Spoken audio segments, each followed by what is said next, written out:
If you're enjoying the show and you'd like to get more, maybe you want to get bonus episodes, maybe you want to get episodes early, maybe you'd like to join monthly video hangouts with me, Jeff, and other fans of the show, the way to find out how to do that is to go to patreon.com/wehaveconcerns.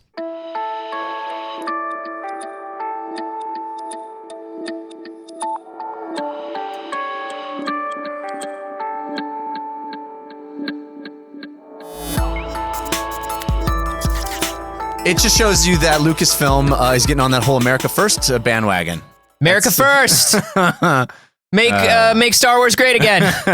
Oh, God. This is We Have Concerns. Hi, Jeff Cannata. Hi, Anthony Carboni. Hello, concerned citizens. Got a story, Jeff, that was sent in to us. Here's the thing, Jeff. What?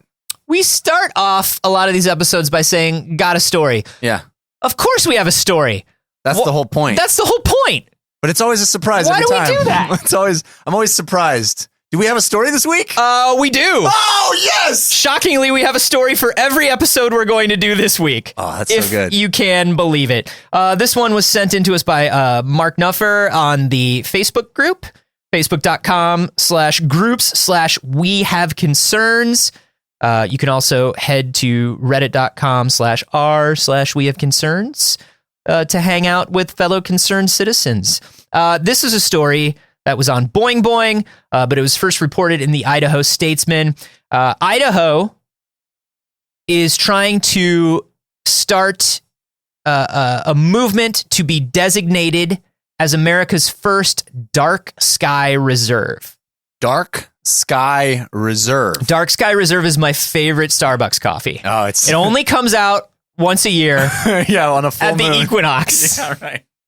Dark Sky Reserve. The Dark Sky Reserve. It's my favorite Eldritch coffee. Planted and harvested only during the darkest of skies. It's not great coffee. No. Basically, this is all about light pollution. So they want to maintain certain areas that will have no artificial light. Is that the idea? Yeah, because most inhabited areas, or even parks that are near inhabited areas, even parks that are giant parks and wildlife reserves themselves, have a decent amount of light pollution these days. I'll be honest with you, Anthony. I can't tell you the last time I saw a star. I don't see stars anymore. I live in Los Angeles. I saw a star by the name of Brad Pitt. That's the only kind of stars you see here in LA. Am I right? We've got stars. He's in movies. Yeah. I know who he is. Yeah. Yeah. So, that's kind of why I thought about this. Is in my bedroom, in my neighborhood, in Los Angeles, it is so bright at night. Yeah. I'm going to bed, and let me tell you, it is between safety lights, street lights, helicopter lights. They're like literally shining in through your window. There's just so much saying, light. Come out. And Mr. noise Carboni, pollution. Come out right now. Yeah, and it's like, shh, I'm trying to sleep. You can't, if you try to arrest me while I'm sleeping, it's entrapment. I don't understand the law. No. But I'll tell you this. I'm not going to obey it. Why would you? Why would I? When I can't get a decent night's sleep in this town. When I can get a decent night's sleep in this town, maybe I'll obey your laws. 90% of the United States and Europe populated areas have some form of light pollution. 99% of people who live in the United States have never seen an actual night sky. But how do we define light pollution? I feel like you throw out 90% as light pollution and I go, whoa. And then I go, well, but how is that? Is there a metric there? That is what I was thinking about too, Jeff. After I saw this story, I was like, how do we define this? If I shine a light into the sky, is it light pollution? Yeah. And is that the equivalent and of if I don't stop shining that light into the sky, even if I'm asked to, if it's not a light and it's a laser pointer, and it's not the sky, but it's an airplane, maybe you can take down that helicopter that's shining the light in your room. Is it light pollution? And can I be arrested? The answer is yes. Yeah. Is that the equivalent of throwing a gum wrapper out of my car? Is like a flashlight in the sky? Mm-hmm. When you shine a light into the sky, there's an alien that cries a single tear. All right. Light pollution is actually measured in something called the Bortle scale. Oh, the Bortle scale. The Bortle scale was created by John Bortle. He is he published it in the February 2001 edition of Sky and Telescope magazine. I like his wine cooler, Bortles and James. Bortles and Johns. And it was to help amateur astronomers evaluate the darkness of observing skies. So the scale ranges from class 1, which is the darkest sky available on Earth. If you go to the middle of nowhere and you're surrounded by nothing but nature for miles and miles, you're going to be you're going to go insane, but you'll also be in a class 1 sky. Yeah. Class 9 is basically an inner city sky. So bright lights everywhere. Bright lights, big city, Michael J. Fox. So Bortles decided to go with the 1 through 9. Not a 10. Didn't want to go to 10? Not a 10. All right. Didn't want to take it to 10. Maybe he wanted a little room for when we finally just turn it all on. Just turn it all on. Live on a light. But yeah, so this is a 9-level scale, and there was a map. Level 10 is when you live in the tip of the Luxor. That's it. When you're the penthouse apartment in the Luxor. Level 10 is when you just sleep in a room that's entirely lit with fluorescent lights. It's just Black Mirror. Yeah, so this is class 1 through 9, and honestly, most of us, I looked up Los Angeles. Los Angeles is all 8 or 9 in our area. Out where you are, a little bit further out where you are, where it starts getting a little more suburban, you get into like 7s and 6s. Yeah, but you're still not going to see a star. You're still not going to see a star. Yeah. And that's kind of what's crazy, because light pollution has huge effects on wildlife, ecology, and human health. Right, because they think they lose their day-night cycles, right? Exactly. It all has to do with circadian rhythms. It has to do with day-night cycles. It has to do with just sort of the natural safety of predator and prey. Mm-hmm. When you think about light and heat pollution, and especially, it all kind of works together, right? Yeah. Population density, human building up of natural areas, but then also light and sound pollution. Yeah. Light and sound pollution can really throw an animal off of everything that they do. You have deer staying up too late playing Destiny 2. Well, there was and listen, I understand. You got to grind out. You got to get that Leviathan raid. It's light pollution in their light levels, mm-hmm. which is the hardest thing to deal with for a deer. It really is, but it's the awesomest thing to deal with when you're trying to pop those exotic engrams. Yeah, baby. It's a large Venn diagram. If you didn't get those jokes, it's fine. They're not all for you. But basically, yeah, there was a story that was out earlier this week. I don't know if you saw it, but it's these tiny little orange frogs that can no longer hear each other's mating calls. Yeah. Think about light pollution in terms of, we have a lot of... they got married. Mm-hmm, we have a lot of coyotes and wildcats and things like that here in the LA area, especially near me, because I'm near Griffith Park. Mm-hmm. They come down here to hunt, and it throws them off of their game for sure. Yeah. It throws them off their sleep cycle. It makes them feel generally more nervous. These are animals that want to be in the dark. It kind of messes with their health. It messes with our health. There's just no dark. There's no dark. Yeah. We can't sleep as deeply as we're supposed to in these light polluted areas. And we really are missing out on one of the best things about being alive and being in the universe, I think, which is just a starry fucking sky. Yeah. One of the things my wife introduced me to, I never really knew about or tried before I met her, was blackout curtains in our bedroom. She's like a big proponent of those. I find them a little disorienting because I will wake up in the morning and there's still no light out, and I'm like, ah! And then you open them, it's like, oh, it's 11 o'clock. Yeah. Beautiful day. I can't use the. I never sleep till 11 I can't use the blackout curtains in a hotel. Like I always want to, especially when we're staying somewhere. Like a couple weeks ago, we were at PAX. We were staying in downtown Seattle. Yeah. Very bright. Hotels want to give you big windows because they're like, look at the value. It's a big window. Don't you feel sexy looking out this big window? And you're like, it's a Bortles 9, motherfucker. It's a Bortles level 9, and I'm just looking out at another building that's looking out at me, and it's just bright. And so they give you the blackout curtains. But if I pull the blackout curtains, I oversleep. Yeah. I have no sense of what time it is. Right. Because that also throws you off your circadian rhythm. Because you're supposed to wake up with the sun. It helps your body go, oh yeah, sleep cycle over. Right.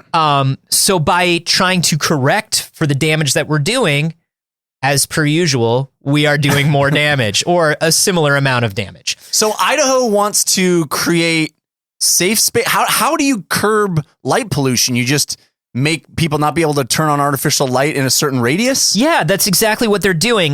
This is an area of Idaho called the Sawtooth National Recreation Area. And what they've been doing is they can't really, I mean, they could try to push it through as laws and city statutes or whatever and be like, hey, fucking light lobby. If you're this close to the light lobby is powerful, bright, mostly bright. Yeah.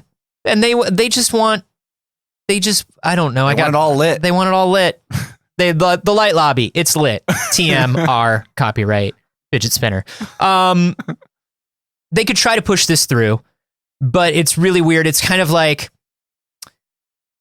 it's kind of like when you ask a bar that's near you to be quiet after 10. Yeah. Sure, they're going to try to be quiet after 10. They're also a bar. They do bar things. Karaoke night. Loud drunk people, woo girls. Gotta have the woo girls. Tuesday night, the woo girls drink free. Gotta have the bro dudes. Yeah. Broing down. So even if you push it through as a law, what you're going to do is you're just going to make people mad at you, right? Like, oh, I have to turn off all my lights at 9. We can't have street lights at night on our street. So the solution they came to is they just depower the city at 9 o'clock every Thursday. Yep. It's a supervillain turned park ranger who was like, listen, yes, I used to be Dr. Evil-O, of course. And yes, the name was not great. I get it. Maybe the crimes weren't great, both because they were unsuccessful and also because they were not very imaginative. And that's why I tried to turn over a new leaf. I'm a park ranger now. I only want to do good, and I will do good by any means necessary. And if that means turning off the power to everyone, I will do it to save the light pollution. Ranger Evil-O, I have a question. Yeah. I appreciate the fact that you've turned over this new leaf and you've become... Also, if I catch anybody turning over leaves they're not supposed to turn over or touching feathers, you cannot touch a bird feather. I will destroy... Sorry, go on. Yeah, that got weird. Hey... Did it? Is there any kind of consideration to the fact that people need power after 9 p.m.? Oh, I understand the need for power. I understand the need for power, perhaps... better than anyone. Uh-huh. Ranger Evil-O, your hands are gesticulating. Where did you get that cat from? This cat? Yeah. This is, I'm technically not allowed to have this cat within park grounds because it's theoretically domesticated house cats are endangered. This press conference is over. I will have darkness. Oh. Where did the lights go out? So what they did is they were just like, hey, can we get this to be voluntary? Can we ask residents and businesses that border along the Sawtooth Recreation Area to voluntarily comply with reducing light pollution at night? Mm-hmm. And what they did was they just basically asked. Please? They tried the whole please method? That's basically the magic word. They used the fucking magic word? Let me tell you something. That's literally the extent of our National Parks Department power. Yeah. Will you please not destroy the environment? No. Thank you for asking. We're going to continue doing that. We're going to destroy this environment. But it was so nice of you to ask. Yeah. And we really did take it under consideration. And we are burning this place to the ground. I have a follow-up offer. Mm-hmm. Pretty please with cherry on top. Ooh. Oh, that is adorable. And we are still just... laying this pipeline, taking down these trees. We are going to dam these rivers, and we're just going to keep flying over, low fly over this area. And we don't need to, but we're gonna. All right, Herbert. Because you know what's great? Just like skimming over the tops of the trees. It makes you feel cool when you're flying. You're destroying all of the... Come on, Herbert, let's go. We'll take our cherry and we'll go back to our natural habit. Yeah, he actually already took the cherry. Yeah, I did take the cherry. I am eating the cherry. Never hold the cherry so close to him, Herbert. What have I told you again and again? So this is what they did. They basically put up informational signs. They just put up signs that's like, please reduce light pollution, and like asked local businesses. Idaho, who knew? polite people. Yeah, they cannot and will not mandate actions, and any light mitigation by others in the recreation area will be voluntary. Will be voluntary. Or else. You will turn off your lights voluntarily.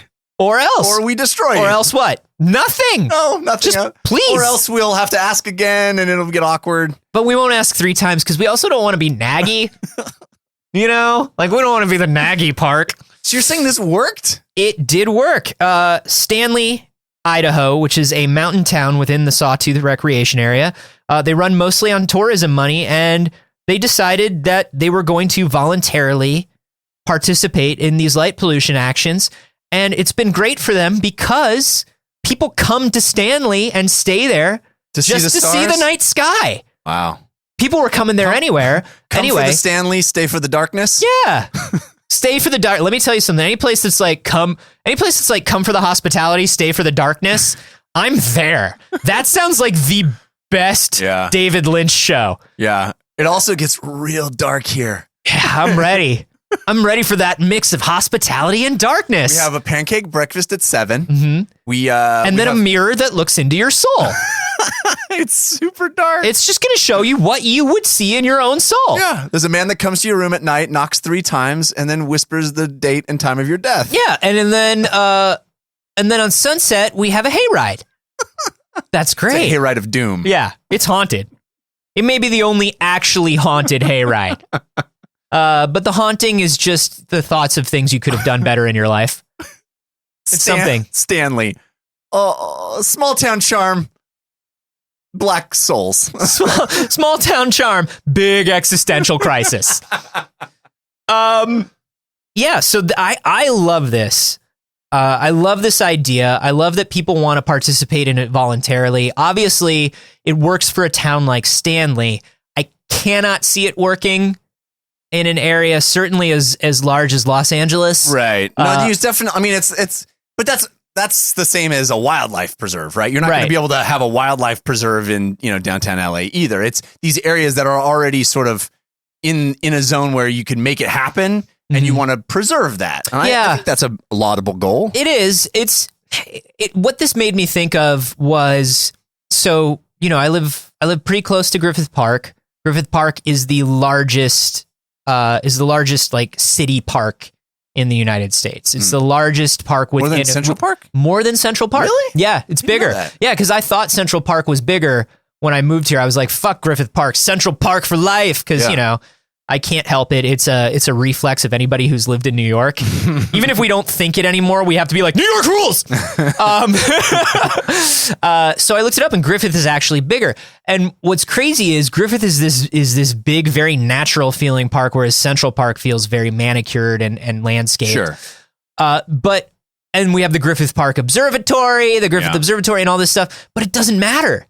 Because all around Griffith Park on all sides is Los Angeles. Right. And so it's like... You're not going to go there and see stars. You're not seeing anything. I mean, you look through the telescope, you can see them. But yeah, it's not a sanctuary in the city in the sense that there's not going to be light pollution. Yeah. And so it's kind of interesting. I think the only place I've ever really seen a night sky was when I went to the Grand Canyon.